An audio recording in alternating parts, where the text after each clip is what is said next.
और आज ही के दिन यशोधरा ने राहुल को जब बोला कि आपके पिता के पास बहुत बड़ी धन संपत्ति, जिसको उन्होंने बाबा साहब लिखते अच्छे धन संपत्ति है, वो अपना अधिकार मांगिए। और भगवान बुद्ध ने सारीपुत्र के द्वारा, बुद्ध कल्याण के द्वारा उनको अच्छे निधि का स्वामी बनाया और दीक्षा दी उनको। और आज ही के दिन यशोधरा का परिनिर्वाण हुआ है और वो अरहत थी। तो बहुत बहुत धन्यवाद। ये जो सच्चाई है वो लिखित है, लेकिन दूसरी तरफ हम देखते हैं जो अबोध लोग हैं इस फागुनी पूर्णिमा का अलग ही महत्व बताते हैं और उसको एक नई कहानी के साथ जोड़ते हैं, जिस कहानी से हमारे जीवन से कोई नाता नहीं है, न ही कहीं प्रमाण मिलते हैं और ना ही वो कहीं पर भी ऐतिहासिक या ऐतिहासिक साक्ष्य कहीं मिलते हैं। इसलिए हमें उस पर ज्यादा ध्यान नहीं देना चाहिए। सच तो यह है कि हमें अपने आचरण पर ध्यान देना चाहिए और वो ही हमारे जीवन में विकास ला सकता है। एक बार की बात है, थेरी गाथा में मिलता है कि बिच्छू महाकोतिठ थेर थे, महाकोतिठ थेर थे। तो वो अपने कुछ साथियों के साथ बिहार में रहते थे। वो बहुत ही अत्यंत संयमी, धम्म में स्थिर और चिंतनशील थे। उनके साथ रहने वाले कुछ भिक्षु अपने आचरण में लापरवाह थे, जो शील समर का पालन ठीक से नहीं कर रहे थे। तो महाकोतिठ ने यह देखा कि इन असज्जन भिक्षुओं की संगति से उनका ध्यान, उनकी साधना बाधित हो रही है। उन्होंने विचार किया कि यदि सज्जन लोग उपस्थित ना हो, उपलब्ध ना हो, तो हमें सज्जनों के समान ही आचरण करना चाहिए, लेकिन असज्जनों की संगति नहीं करनी चाहिए, क्योंकि हमारे धम्म पथ में बाधा बन सकती है। और तब उन्होंने जब अपना गहन चिंतन किया, चिंतन मनन किया, तब उन्होंने ये गाथा कही, असतम भावना मिच्छेय सतम बा सदिशम तथो ना अस्तम नाचा मित्तम भजे पा अपमत्तनो। अर्थात यदि सज्जन लोग ना मिले तो कभी भी असज्जनों की संगति की इच्छा ना करें, बल्कि सज्जनों की ही संगति करें। और अगर नहीं मिल रहे हैं तो उनके समान ही आचरण करें। कभी भी असज्जनों को अपना मित्र न बनाए और ना ही उनकी संगति करें। जब उन्होंने ये चिंतन मनन करने के बाद ये गाथा कही, तो फिर से वो अपनी ध्यान साधना में लीन हो गए और शीघ्र ही उन्होंने अरहत्त को प्राप्त कर लिया। इसलिए हमें सबसे ज्यादा ध्यान अपने आचरण पर, अपने गहरी ध्यान साधना में लगाना चाहिए। यहाँ मैं एक दंपत की गाथा कहना चाहता हूँ। पक्किड़ बग्गो के अंदर एक 303 नंबर पर है। श्रावस्ती के जेतवन में भगवान बुद्ध जब विहार कर रहे थे, तब उन्होंने ये गाथा को बताया था। इसके पहली बार, कई बार मैं भी कर चुका हूँ, बता चुका हूँ। और हमारे धर्मचारी नागरत्न ने भी बोला है। ये बहुत ही गंभीर और हमारे आध्यात्मिक विकास के लिए उपयोगी है। क्या कहते हैं भगवान बुद्ध? श्रद्धा शील संपन्नो, श्रद्धा शील संपन्नो, यशो भोग समर्पितो, यम यम पदेशम भजति तत्त तथैव पूजितो। अर्थात जो व्यक्ति श्रद्धा और शील से संपन्न होता है, श्रद्धा और शील से युक्त होता है और यश तथा ऐश्वर्य से युक्त होता है, वह जहां जहां भी जाता है वहां वहां आदर सत्कार मान सम्मान पाता है, वो पूजित होता है। संस्कृत में इसी से संबंधित एक लौकिक गाथा है, उसको अध्यात्म से न जोड़िएगा। क्या है वहां पर? नृपत्वम च विद्वत्वम, नृपत्वम च विद्वत्वम न चैव तुल्यम कदाचन, नृपे स्वदेशे पूजते, विद्वान सर्वत्र पूजते। अर्थात राजा की और विद्वान की, प्रज्ञाशील व्यक्ति की राजा से कभी तुलना नहीं की जा सकती है, क्योंकि राजा का तो पूजन, राजा का बंधन केवल उसके देश में, उसके क्षेत्र में ही होता है। लेकिन विद्वान प्रज्ञावान शीलवान व्यक्ति जहां जहां भी जाता है वो हर क्षेत्र में पूजनीय होता है। तो भगवान बुद्ध ने जो शिक्षाओं में, जितनी भी शिक्षाएं भगवान बुद्ध की, उसमें उन्होंने श्रद्धा को बहुत बड़ा महत्व दिया, बहुत बड़ा स्थान है। तो श्रद्धा का अर्थ क्या, ये हमें समझ लेना चाहिए। श्रद्धा का अर्थ है चित्त की अवस्था जहां किसी प्रकार संदेह या संशय ना हो, उसे कहते हैं श्रद्धा। स्वयं के विवेक से, तर्क बुद्धि से और प्रज्ञा पर पूरा भरोसा अगर हो जाए तो वो कहलाती है श्रद्धा। अगर जरा सा भी संशय मात्र रह गया है तो वहां श्रद्धा नहीं हो सकती। सच्चाई के मार्ग पर चलने के प्रति दृढ़ संकल्प और दृढ़ श्रद्धा है। कौन से मार्ग पर चलने के लिए? सच्चाई के मार्ग पर चलने के लिए। किसी विचार, वस्तु या व्यक्ति के बारे में सही गलत, भले बुरे की पहचान करने, परख करने की जो दृढ़ क्षमता है, वो श्रद्धा से ही पैदा होती है। ऐसा व्यक्ति सब तरह से जांच परख कर अपने संशयों को दूर कर निर्णय करने में सक्षम होता है। वहां अनिर्णय की स्थिति नहीं होती। तथागत सम्यक संबुद्ध ने इसी कारण श्रद्धा का गुणगान किया है और अंधश्रद्धा को उन्होंने हानिकारक बताया है। कैसा बताया है? अंधश्रद्धा को उन्होंने हानिकारक बताया है। इसी तरह श्रद्धा के साथ साथ श्रद्धा शील संपन्न, यानी श्रद्धा के साथ शील का होना बहुत उत्तम है। अगर श्रद्धा के साथ शील भी और मिल जाए तो ये बहुत ही कल्याणकारी, बहुत ही मंगलकारी है। सदाचार ही शील है, इस बात को बाबा साहब भी कहते हैं। सदाचार का भाव व्यक्ति के अंदर चिंतन मनन ध्यान अनुरूप स्वतः जागृत हो। स्वयं में पैदा हुई, अपने आप में पैदा हुई श्रद्धा से जो शील सदाचार के व्यक्तित्व का निर्माण होता है, वही सर्वश्रेष्ठ है। अच्छी कीर्ति है, यश है, और इससे संपन्न व्यक्ति हर जगह पूजा जाता है, हर जगह उसका मान सम्मान होता है। जहां जहां भी जाता है वहां वहां उसका मान सम्मान होता है।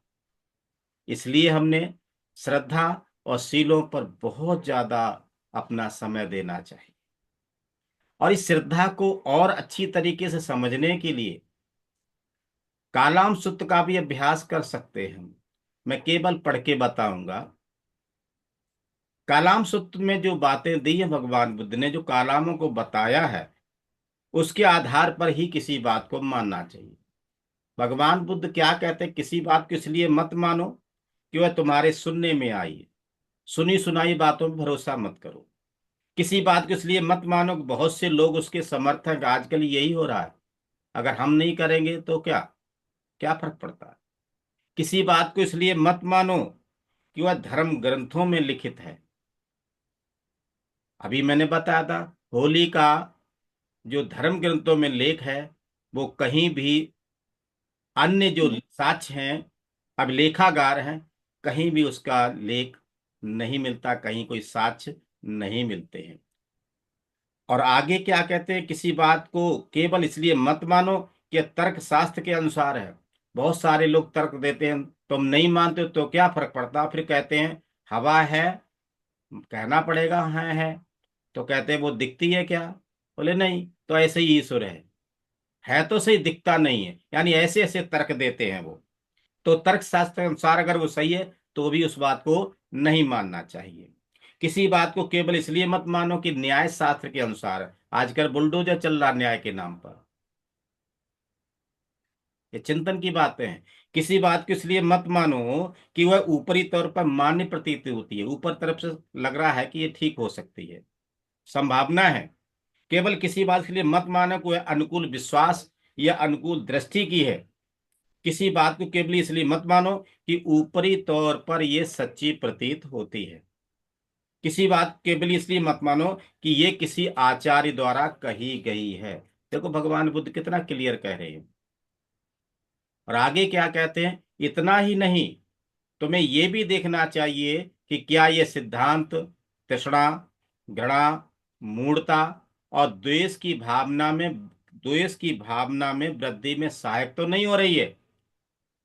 जब तुम अपने स्वयं के, अपने खुद के अनुभव से जान जाओ कि ये अहितकर है, निंदनीय है, ये बातें पुरुषों द्वारा निषिद्ध हैं, इनके करने से मुझे तथा औरों को कष्ट होता है, दुख होता है, तब तुम्हें उनका त्याग कर देना चाहिए। कितनी अच्छी बात कही है। श्रद्धा के लिए ये जो बात है बहुत ही सही लग रही है। मुझे लगता है कलाम सूत्र के अनुसार ही हमें निर्णय लेना चाहिए और उस मार्ग पर चलना चाहिए। तो भाई और बहनों, हम सभी बौद्ध हैं, बौद्ध अनुयायी हैं, इसलिए आपकी बहुत बड़ी जिम्मेदारी है, हम सबकी बहुत बड़ी जिम्मेदारी, हम बौद्ध हैं, अबोध नहीं है। हमने दीक्षा ली है, हमने प्रतिज्ञा ली है, हम इस मार्ग पर चलें, कोई चले या ना चले। तो भाई और बहनों, आपको देखकर सभी ने आप पर विश्वास करना चाहिए कि आप आचरणशील हैं, आप मैत्रीवान हैं, आप करुणावान हैं। विषम परिस्थितियों में आप उन लोगों को सही रास्ता दिखा सकते हैं, आप उनको मदद कर सकते हैं। इसलिए हम सभी ने ये दृढ़ संकल्प करना ही चाहिए। धम्म का आचरण करना ये बहुत बड़ी महत्व की बात है, बहुत महत्वपूर्ण है। क्योंकि यदि आचरण नहीं है तो फिर ये अंधश्रद्धा है। आप देख सकते हैं दूसरी तरफ अशांति ही अशांति फैलाए जा रहे हैं, धर्म के नाम पर अंधश्रद्धा में जा रहे हैं। उनको पता ही नहीं कि हम अंधेरे में हैं, हम क्या कर रहे हैं, हमारे जीवन में से क्या लाभ मिलेगा, हमारे भविष्य में हमारे बच्चों को इसका क्या प्रतिकूल प्रभाव पड़ेगा। उन्हें पता ही नहीं, बस अंधश्रद्धा में जिए जा रहे हैं, बस जिए जा रहे हैं, जैसा उनको बताया वैसा किए जा रहे हैं, है ना। तो आजकल हम अपने आसपास नजर डालें तो आचरण करने वालों की संख्या बहुत ही कम नजर आ रही। अगर टोटल प्रतिशत देखा जाए तो उसमें से मुझे लगता है 1-2%, ज्यादा ज्यादा 5% ही नजर आएंगे, वरना 1% से ज्यादा आचरणशील लोग आपको नहीं मिलेंगे, है ना। और अंधश्रद्धा, जिसे हम अपने सर्वश्रेष्ठ गुरु तथागत सम्यक संबुद्ध की शिक्षाओं के अनुसार कहें तो उसे हम अंधश्रद्धा कहते हैं। जिस अंधश्रद्धा में कर्म कांड है उन्हें कर्म कांड कह सकते हैं। और ये काफी मात्रा में दिखाई देते हैं। ऐसा क्यों है? ऐसा इसलिए है कि वहां धर्म है, वहां धम्म नहीं है। तो आप इसको गहराई से समझना है। बाबा साहब द्वारा रचित महान ग्रंथ धम्म, अधम्म और सधम्म को पढ़ सकते हैं। तो वहां धर्म है, धम्म नहीं है। वहां बौद्धिक क्षमता यानी सही सोच, सही समझ नहीं है। शायद वह 22 प्रतिज्ञाओं का महत्व कितना सुखदाई है, कितना मंगलकारी है, वो इस बात को जानते ही नहीं है। और इसीलिए वो मेरे भाई और बहनों, वो कर्म कांडों में फंसे रहते हैं। उनसे द्वेष नहीं करना है, प्रयास करना उनको भी धीरे धीरे निकालना। वो हमारे ही भाई बहन, हम मानव हैं, तो मानवता का रिश्ता हमारा उनके साथ होना ही चाहिए। हमें उनके साथ नफरत नहीं करनी है, द्वेष नहीं करना उनके साथ, मैत्री ही करनी है। क्योंकि हम जिम्मेदार लोग हैं, हम बौद्ध हैं, हमने प्रतिज्ञाएं ली हैं, हमने ये शिक्षा ली है, कोई चले या ना चले, हम चलेंगे इस रास्ते पर। इस पर हिंदू धर्म के जो संस्कार हैं वो जिम्मेदार है, वही अपना प्रभाव जमाए रहते हैं। हिंदू धर्म में जो संस्कार विधियां हैं, संस्कार हैं, केवल और केवल वो ब्राह्मणों और ईश्वर को खुश करने के लिए हैं। इससे मानव जाति का कोई कल्याण होने वाला नहीं। और दो में भी एक ही है, क्योंकि दूसरा तो उसी ने बनाया है। इसमें अपना कोई हित होने वाला नहीं है, अपने विकास के लिए कोई रास्ता ही नहीं है वहां पर। उन्हें धर्म की जानकारी ही नहीं है, उन्हें आचरण करना महत्वपूर्ण लगता ही नहीं है, उनका मन ही नहीं लगता आचरण करने में। अधिकांश लोग, ये बौद्धिक नहीं, जो लौकिक लोग उनकी चर्चा मैं कर रहा हूं, तो हमें उनको समझाना, निकालना है वहां से। अधिकांश लोग सिनेमा देखकर या अन्य जो सांस्कृतिक हैं, कार्यक्रम हैं, उनमें ही बिजी रहते हैं और वहां पर वो पूरा समय देते हैं। एक एक क्षण उनका ध्यान वहीं रहता है। लेकिन अगर उनके कहा जाए कि धम्म की क्लास लग रही है, धम्म वर्ग है, या धम्म का शिविर है, धम्म का आयोजन है, तो वहां पहली बात तो आएंगे नहीं, और आएंगे भी तो विलंब से आएंगे। ये मैंने स्वयं देखा है, लास्ट में आएंगे जब समापन होता है। ऐसे लोग बौद्ध नहीं हो सकते। सुरापान या अन्य गतिविधियों में पैसा पानी की तरह बहा देते हैं। आज देखो दिल्ली में क्या हाल हो रहा है, हमारे आसपास, उधर का पता नहीं मुझे, भारत में क्या हो रहा है। इतनी बुरी तरीके से पैसा बर्बाद किया जा रहा है। हमारी गली में ही एक ठेका है प्राइवेट, सुबह 5 बजे से लगे पड़े हैं, पानी की तरह पैसा बहा देते हैं सुरा मेरे में। लेकिन धम्म शिविरों के लिए, शिविरों में जाने के लिए, धम्म क्लास में सहयोग करने के लिए उनके पास पैसा नहीं है। दान देने के लिए नहीं उनके पास। कुछ लोगों को लगता है कि धर्म से राजनीति ज्यादा पावरफुल है, राजनीति ज्यादा महत्वपूर्ण है, इसलिए वो डंडा झंडा उठाने में ही अपना गौरव समझते, फोटो निकलवाने में ही अपना गौरव समझते हैं। इसलिए वो धम्म से ज्यादा समय, धम्म से ज्यादा पैसा वो राजनीति पर खर्च करते हैं। कुछ लोग तो अपने स्वयं में ही लिप्त रहते हैं, वो अपने तक ही सीमित रहते हैं। उन्हें दुनिया से, परिवार से, अपने परिवार को छोड़ के अन्य जो हमारा परिवार है, समाज है, उससे कोई लेना देना नहीं होता है। वो अपने स्वयं में ही लिप्त रहते हैं। उन्हें पद प्रतिष्ठा और मान सम्मान, बस इनका इतना ही ध्येय, यही इनकी दुनिया है। और कुछ लोगों को लगता है धर्म कार्य में सहयोग करने से, दान देने से हमें क्या मिलने वाला है। अतः ना तो वो सहयोग करते हैं और ना ही धम्म कार्य हेतु, धम्म प्रचार प्रसार हेतु दान देते हैं। जबकि बाबा साहब की अनुकंपा की वजह से आज उनके पास अच्छी धन दौलत पद प्रतिष्ठा है, वो मात्र बाबा साहब की वजह से है। लेकिन उन्हें क्या लगता है, यह तो मेरे स्वयं की प्रयासों की कमाई है, यह भविष्य के लिए निधि है, इसे मैं दान में देकर के बर्बाद क्यों हो जाऊं। और ये मैंने स्वयं इन कानों से सुना। कुछ लोगों ने, यहां तक क्या, क्या सारा का सारा आपको ही दे दूं? बर्बाद हो जाऊं क्या मैं? ये हालत है। तो ऐसे उनका विकास होगा क्या? ऐसे बहुत सारे कारण हैं जिन्हें बताया जा सकता है। जो धम्माचरण और धम्माभ्यास और गहराई की जो ध्यान साधना है, जिससे व्यक्ति का विकास होता है, आध्यात्मिक विकास होता है, और वो बाधा बने हुए हैं। हमें इन पर गंभीरता से विचार करना चाहिए और भटके हुए लोगों को सही मार्ग दिखाना चाहिए। और ये सही मार्ग दिखाने की जिम्मेदारी आप और हमारी है। साथ ही साथ स्वयं भी जागृत रहना चाहिए।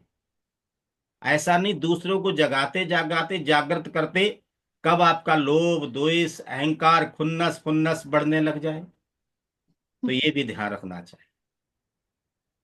और यहां पर धर्मचारी लोक मित्र तीन बातें बता रहे हैं, उपाय सुझा रहे हैं, और मैं आपको उनको बताने का प्रयास करूंगा शॉर्ट में।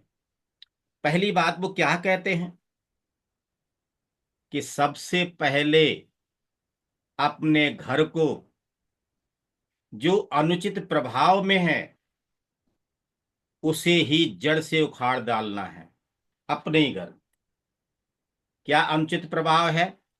पुराने धर्म के सारे अवशेष, सभी देवी देवताओं को बिल्कुल कठोरता से और निष्ठुरता से घर से बाहर फेंक देना चाहिए, कूड़ा कचड़ा समझ करके। जो स्वयं को बाबा साहब का अनुयायी समझते हैं, अपने आप को बाबा साहब के सच्चे अनुयायी समझते हैं, आज भी वे अपने घरों में पुराने धर्म का आचरण कर रहे हैं। ये देखकर मुझे बार बार बहुत ही आश्चर्य होता। मैंने भी देखा है। आपको अंधविश्वास मान्य नहीं भी होगा, किंतु क्या आपको लगता है कि क्या आपके बच्चों ने अज्ञान और अंधविश्वास के शिकार हो जाना चाहिए? उनको नहीं जागृत होना चाहिए क्या? और जब बाबा साहब की शिक्षाओं का जब उन्हें पता चलेगा आगे चलकर, तो क्या वो आपके अपने ही बच्चे आपको क्या समझेंगे? आपको क्या मूल्य देंगे? वो आप पर विश्वास करेंगे क्या कि आपका कथन तो कुछ और है, करना कुछ और है? साथ ही साथ ये जो सुरा है, शराब है, ये किसी के कल्याण की नहीं है, बल्कि वह स्वयं के घर की, समाज की और धर्म की दुश्मन है। सुरा से न केवल अपना रोटी, कपड़ा और शिक्षा छीनी जाती है, बल्कि घर में कलह पैदा होता है जो पूरे घर को, पूरे परिवार को बर्बाद कर देता है। तो ध्यान रखिएगा। आज भी कुछ लोगों के बारे में मुझे पता है, भले ही त्रियत्न बौद्ध महासंघ में ना हो, लेकिन वो बौद्ध हैं। आज वो सुरा मेरे का चुपके चुपके से ग्रहण करते हैं। बहुत बुरी बात। उनके बच्चों पर उसका प्रतिकूल प्रभाव पड़ेगा। सकारात्मक जो वातावरण है, यह सभी और निर्माण करना आवश्यक है। अपना स्वास्थ्य कैसा रखना चाहिए? अच्छा रखना चाहिए। और अपने घर का जो वातावरण है वो स्वस्थ रखना चाहिए, ये बहुत जरूरी है। इसके साथ ही साथ अपने बच्चों को अच्छी से अच्छी, ऊंची से ऊंची शिक्षा देने का प्रयास करना चाहिए। साथ ही साथ ऊंची शिक्षा के साथ साथ उनको धार्मिक शिक्षा और समाज में कैसे बैठना उठना है, कैसे व्यवहार करना है, ये भी सुविधाएं मुहैया कराना आप और मेरा सभी का परम कर्तव्य है। हम इससे मुकर नहीं सकते। हमें खुद भी जागृत होना है, परिवार को भी जागृत करना है और समाज को भी जागृत करना है। बाबा साहब की अंतिम शिक्षा, बौद्ध धर्म की ले लो शिक्षा, इससे काम चलने वाला नहीं है। खाली बोलने से काम नहीं चलेगा। हमें ज्यादा ज्यादा लोगों को मदद भी करनी है, उस अंधकार से, उस दलदल से, उस नरक भरे जीवन से, यातना भरे जीवन से बाहर निकलना हम सभी का कर्तव्य है। ये मेरा घर है। दूसरी बात, अपनी बस्ती और अपना निवास। सर्वप्रथम प्रत्येक बौद्ध बस्तियों में धम्म वर्ग को नियमित रूप से संचालित करना चाहिए। जहां जहां भी हम रहते हैं, हमें वहां भगवान बुद्ध की शिक्षाओं पर, बाबा साहब की शिक्षाओं पर चर्चा करनी चाहिए, कोई करे या ना करे।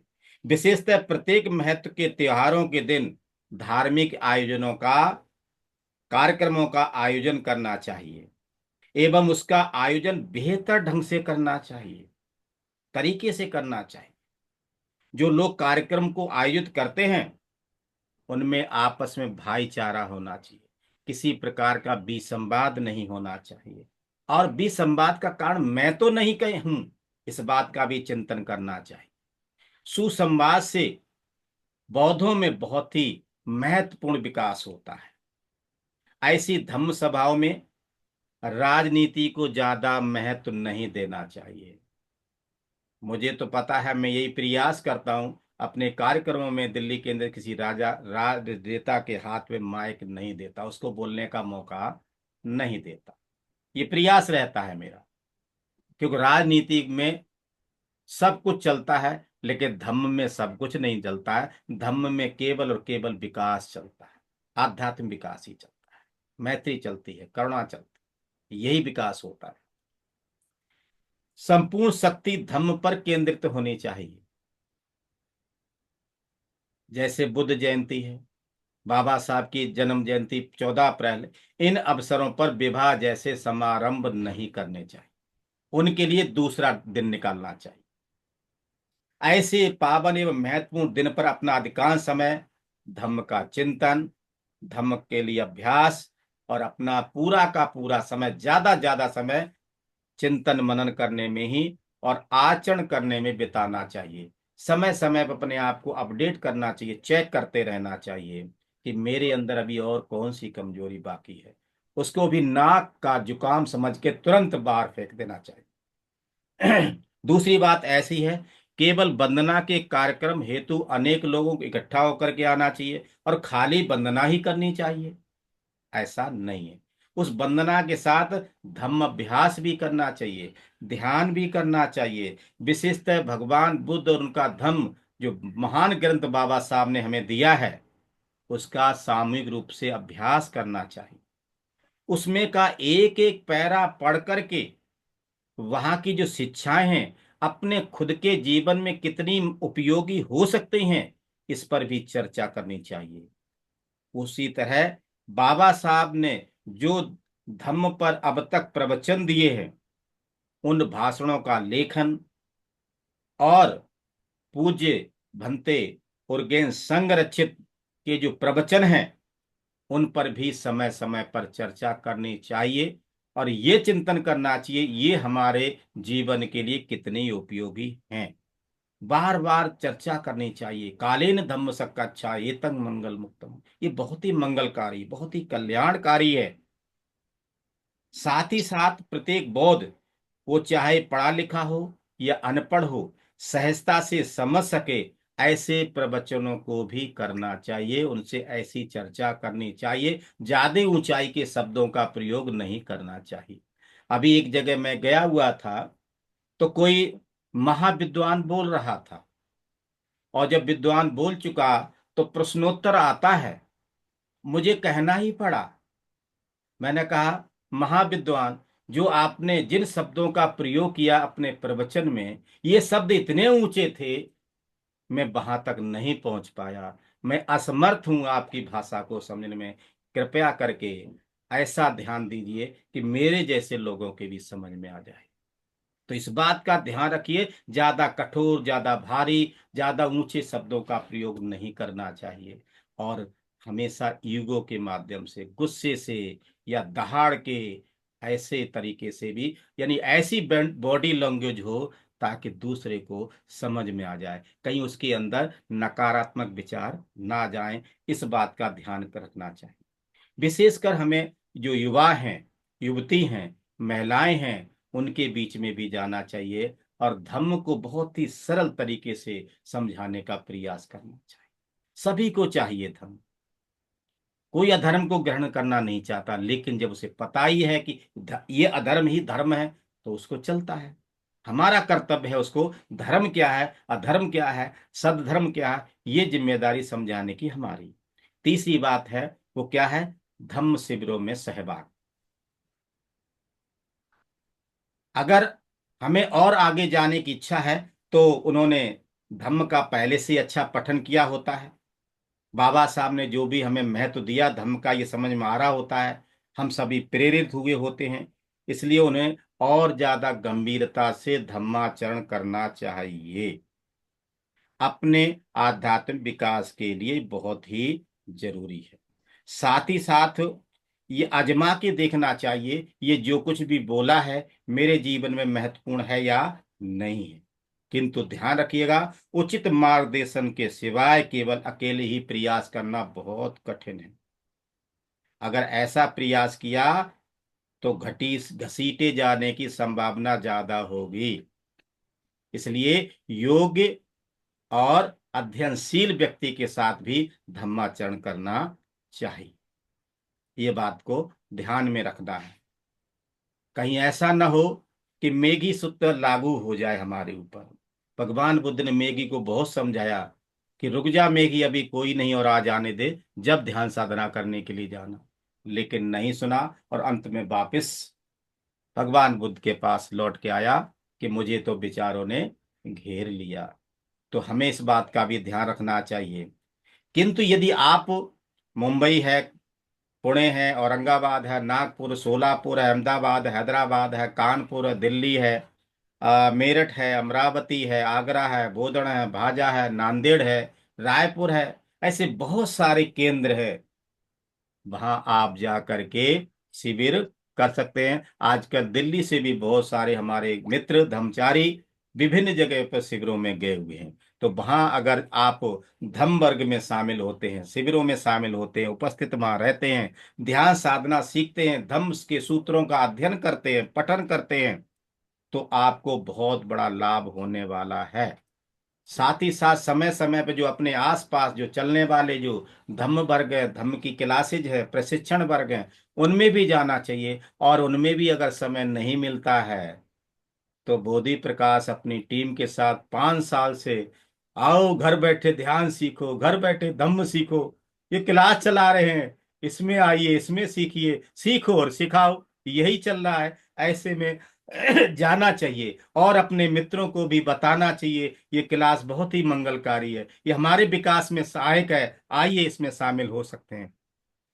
अपनी सुविधा अनुसार हम जो है धम्म शिविर में, धम्म क्लासेज में, धम्म वर्गों में जा सकते हैं। तो मैंने आपको ये 3 जो उपाय बताए हैं, मुझे लगता है अगर इन पर विचार करते हैं, इन पर चिंतन करते हैं, पहली बात गहराई की ध्यान साधना में जाते अपने घर में जो भी कुछ पूर्व चीजें हैं जो धम्म से संबंधित नहीं है उनको कूड़े की तरह निकाल फेंको। दूसरी बात, अपनी बस्ती जहां हमने पैदा ली हुए हैं, जहां हम रह रहे हैं, है ना, हमारा जहां निवास है, वहां के लोगों को भी ये धम्म मिलना चाहिए, उनसे भी चर्चा करनी चाहिए। तीसरी बात, धम्म शिविरों में जाना भी चाहिए तथा औरों को भी धम्म शिविरों में जाने की प्रेरणा देनी चाहिए। तो बहुत बहुत धन्यवाद, आपने मुझे मौका दिया, धर्ममित्र सिंधु बोरकर जी, और दिल्ली केंद्र से मुझे जो संधि मिली है और जो आप सब लोगों ने मुझे सुना है, तो केवल यहां तक मत रहिएगा, मेरे आपसे करबद्ध निवेदन है, ये जो शिक्षा है बहुत ही महत्वपूर्ण है, इसको घर घर तक जाने का आप प्रयास करें, पहुंचाने का प्रयास करें। मैं भी प्रयास कर रहा हूं, आप भी प्रयास करें। अगर सभी मिलजुल करके प्रयास करते हैं तो एक दिन ये भारत जरूर बहुत बनेगा, इस बात की पूरी गारंटी है। तो बहुत बहुत साधुवाद, बहुत बहुत धन्यवाद, आपने मुझे मौका दिया, मुझे सुन लिया। तो आप